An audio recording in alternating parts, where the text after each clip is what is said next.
안녕하세요. 신영걸 교수입니다. 구정의 파생상품 및 위험의 피해계의 10번째 시간인데요. 드디어 IFRS 고급회계 13판의 마지막 시간이기도 합니다. 이제 남아있는 부분은 지난 시간에 하다 말았던 거 있죠? 해외사업장 순투자 위험의 피 사례를 예제를 통해서 살펴보고요. 위험의 피를 할 때 추가 고려사항 등 별로 시험하고는 좀 관계가 없는 부분인데 IFRS에 나와 있기 때문에 이 내용까지 함께 묶어서 마지막 시간 강의를 시작하겠습니다. 지난 시간에 했던 해외사업장 순투자 위험의 피 다시 한번 설명을 하는데요. 지배가 외화 차입을 합니다. 이 외화 차입한 금액을 가지고 종속회사 지분에 출자를 해요. 그러면은 종속기업 투자도 가지고 있을 텐데 이거 전부 외화금액인데 얘는 환율변동 손익을 당기손익으로 인식하지만 얘는 비화폐성 항목이기 때문에 환산을 안 한다라는 거 아닙니까? 그런데 둘을 연결을 하는 겁니다. 그러면은 결국 외화 차입한 것이 이 안에 들어있는 거 아니에요. 만약에 이 외화 차입금을 외화 대여를 했다 그러면은 차입금, 대여금, 환율변동 손익이 상쇄가 되기 때문에 연결재무제표에 환율변동에 따른 손익이 들어가지 않는데 이렇게 종속기업 투자를 즉 해외사업장 순투자로 사용을 해버리면 얘는 환율변동 손익을 인식 안 하지만 얘만 환율변동 손익을 인식하고 고스란히 연결재무제표 당기 순손익을 왔다 갔다 변동시키는 요인이 될 거 아닙니까? 따라서 이걸 회피하고자 외화 차입금을 연결재무제표에서만입니다. 위험회피 수단으로 지정을 해버려요. 그러면 외화 차입금의 외환 차이 당초 PL로 인식했던 걸 OCI로 대체할 수 있겠습니다. 이 대체한 계정이 외화 환산 적립금이라는 것인데요. 물론 무조건 다 외환산 적립금이 OCI가 아니고 위험회피의 효과적인 부분만 외환산 적립금, 비효과적인 건 당기손익으로 인식을 해요. 이 외환산 적립금은 나중에 해외사업장을 처분하거나 일부를 처분할 때 전부 당기손익으로 재분류를 한다라는 겁니다. 지금 이야기한 내용을 예제 11번을 통해서 확인하겠습니다. 갑회사의 기능통화는 원화인데요. 국내 회사라고 생각을 하세요. X1년 초에 100달러를 차입해서 이를 모두 미국 현지법인 의뢰사에 출자를 했대. 즉 의뢰사 지분 100% 취득에 사용을 했다는 겁니다. 그럼 갑회사 재무제표에는 외화 차입금도 있고 종속기업 투자도 있을 겁니다. 한편 환율은 기초에는 1,000원, 기말에는 1,100원, 평균 1,060원 이렇게 변동이 됐다고 되어 있고요. 갑, 을의 당해년도 손익계산서 및 재무상태표가 다음 페이지까지 이어져 있는데요. 이렇게 들어가 있습니다. 이 원화금액, 그 다음에 여기 달러금액으로. 다만 설명의 편의를 위해서 비용 중의 외환 차이와 부채 중의 외화 차입금을 따로 표시를 했다. 즉 비용 중에 이 외환 차이가 들어가 있고요. 외환 차이는 어디서 나온 거예요? 갑회사가 달러 차입을 했잖아요. 여기 외화 차입금을 별도로 구분 표시를 했노라 이런 겁니다. 물음 1번입니다. 을회사의 달러 표시 재무제표를 표시통화인 원화로 일단 환산을 하자. 자본금은 거래일 환율, 수익과 비용은 평균 환율을 적용한다 라고 되어 있고요. 앞에 나와 있는 을회사의 기능통화 즉 달러 재무제표가 여기에 들어가 있습니다.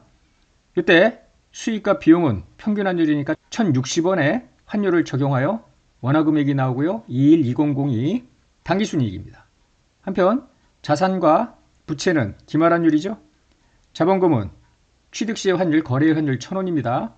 재무상태표의 이익여금은 당기순이익 해당 부분이잖아요.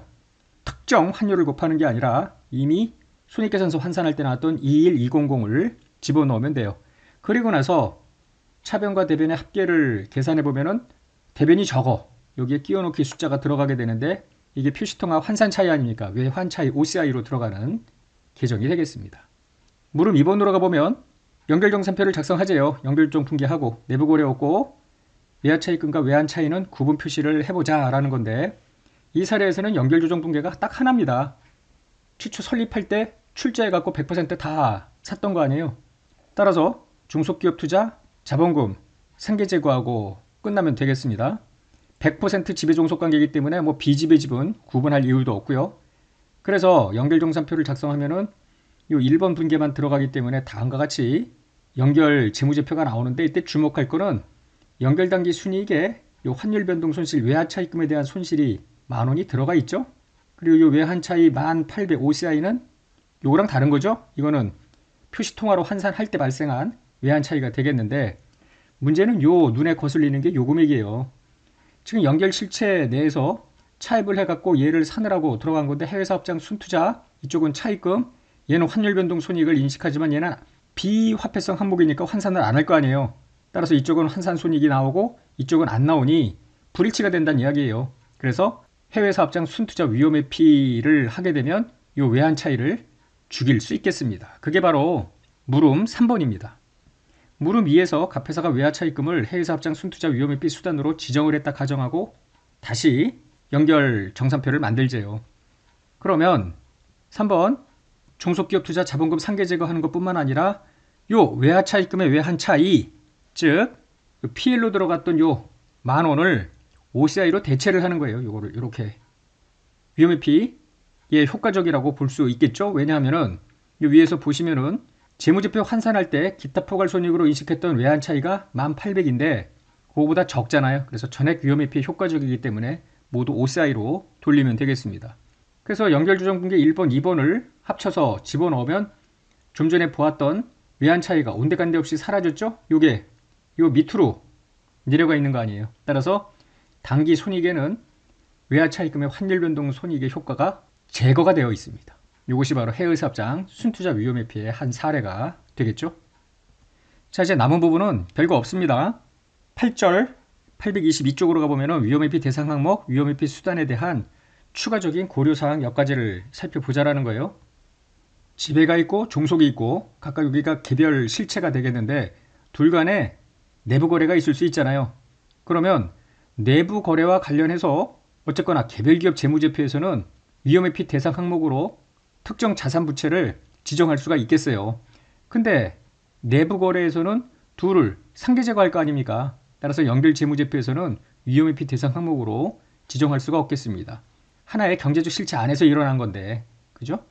다만 무조건 위험회피 대상 항목으로 지정을 못하는 것은 아니고요. 예외가 하나 있는데 연결 실체 내 화폐성 항목이 환율변동효과 기준서 1021호에 따라서 연결 재무제표를 만들면서 모두 제거되지 않은 어떤 환율변동 손익에 노출이 되어 있으면 그놈은 지정 가능하다.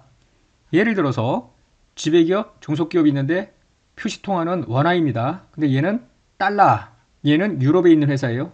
유로화, 각각 뭐 매출채권, 매입채무가 있다고 하자고요.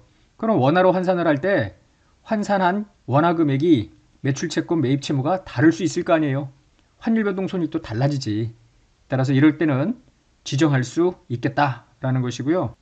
발생 가능성이 매우 큰 예상거래가 있다고 하자고요. 그 예상거래의 외화 위험에 대해서 연결단기 순손익에 영향을 미치지 않는다면 얘는 위험회피 대상 항목이 될 수 없습니다. 다만 연결단기 손익에 영향을 미치면 걔도 위험회피 대상 항목으로 지정이 가능하다 이런 거고요.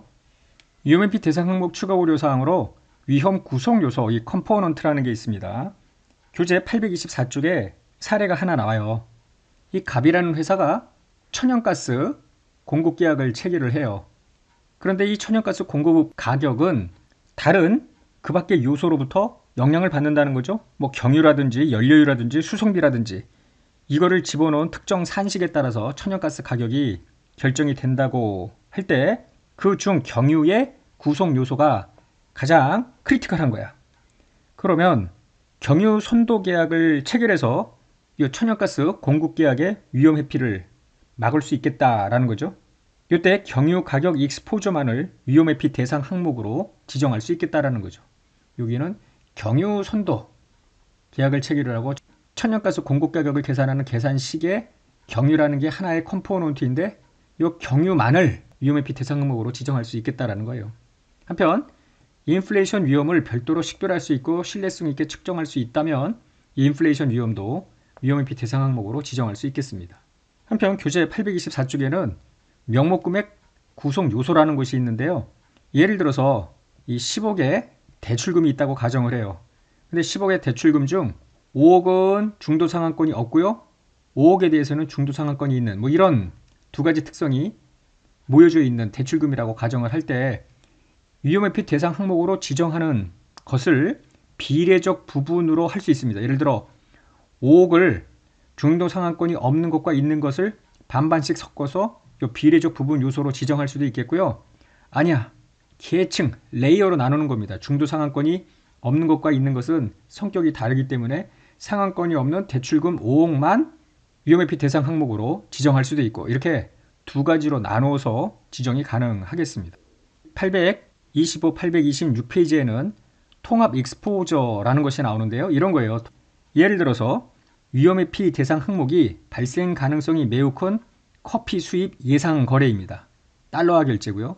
그럼 커피 가격이 높아지면 좀 그렇잖아. 낮아지면 모르겠는데. 그래서 높아질 걸 우려해서 위험회피 수단으로 미리 선매수하는 선물 계약을 체결을 해요. 달러화로. 그럼 이렇게 엮어버리면 커피 가격의 변동 위험으로부터, 즉 가격 변동 위험은 해지가 될 거 아닙니까? 그런데 문제는 이 달러의 환율 변동 위험에는 그대로 노출이 되죠.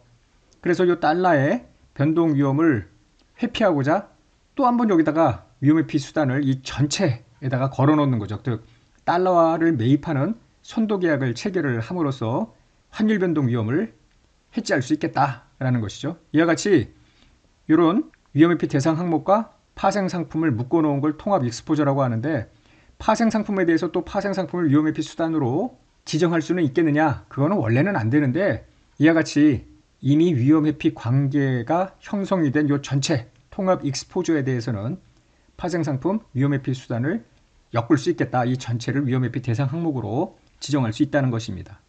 교재 826쪽 하단에 가면은 항목 집합이라는 게 나오는데요. 종종 기준서에는 위험회피 대상 항목이 1개라면 여기에 걸려있는 위험회피 수단도 1개, 이렇게 1대1로 대응하게끔 위험회피 회계가 지정이 되어야 했어요.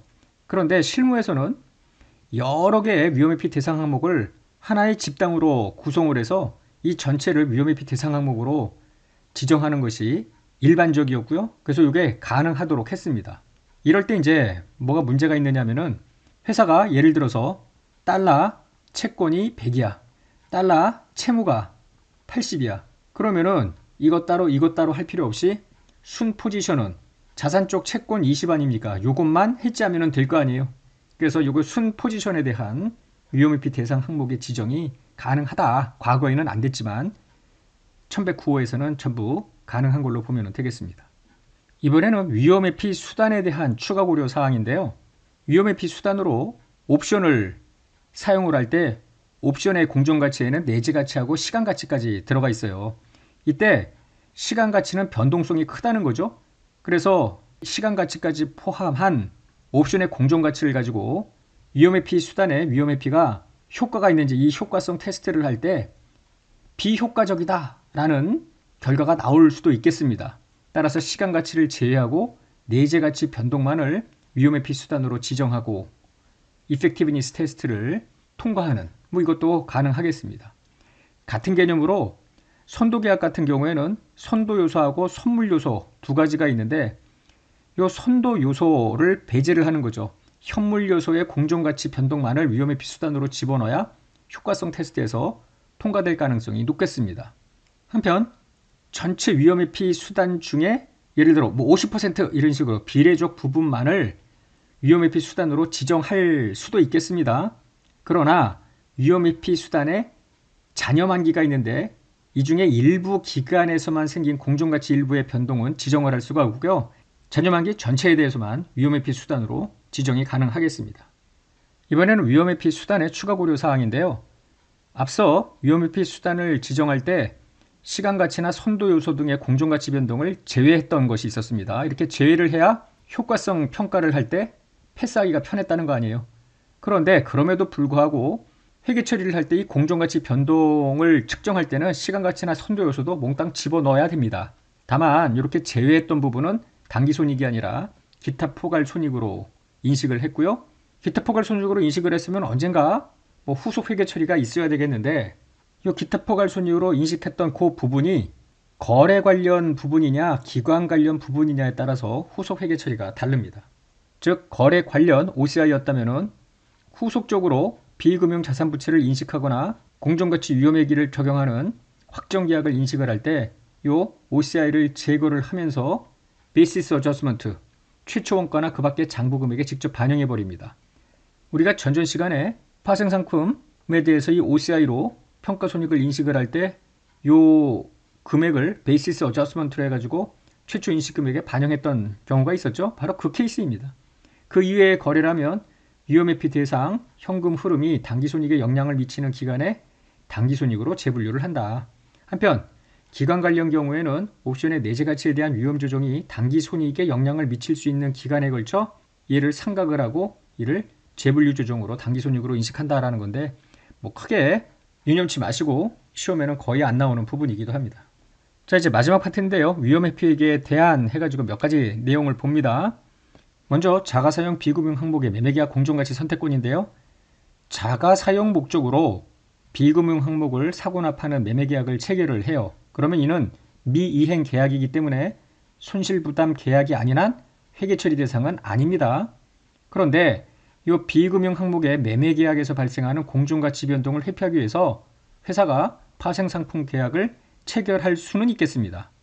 그리고 매매계약하고 파생상품 계약이 적격한 위험회피 조건을 충족을 한다고 하면은 각각 매매계약, 파생상품계약, 공정가치 변동을 당기손익으로 인식하면 되죠. 우리가 지금까지 배웠던.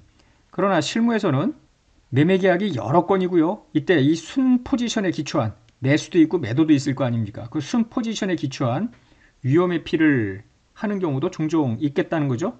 이때 순 포지션은 매매계약이 수시로 체결이 되고 결제가 될 거기 때문에 자주 조정이 될 여지가 있겠고요. 그럼 위험회피 관계도 자주 조정을 해야 되는 문제가 발생이 되죠. 따라서 위험회피 회계를 적용하지 않고 그 대안으로 회계불일치를 제거하거나 유의적으로 줄이는 경우에 한해서 이 매매계약을 페어밸류 PL 항목으로 지정할 수 있도록 1109호가 허용을 하고 있습니다. 이렇게 페어밸류 PL 항목으로 지정이 가능하면 위험회피 회계를 적용하지 않더라도요. 매매계약의 공정가치 변동을 당기손익으로 인식할 수 있기 때문에 이것이 위험회피에 효과적이다, 효과적이지 않다 이런 이펙티브니스 테스트 여부를 굳이 고려할 이유도 없겠다는 거죠.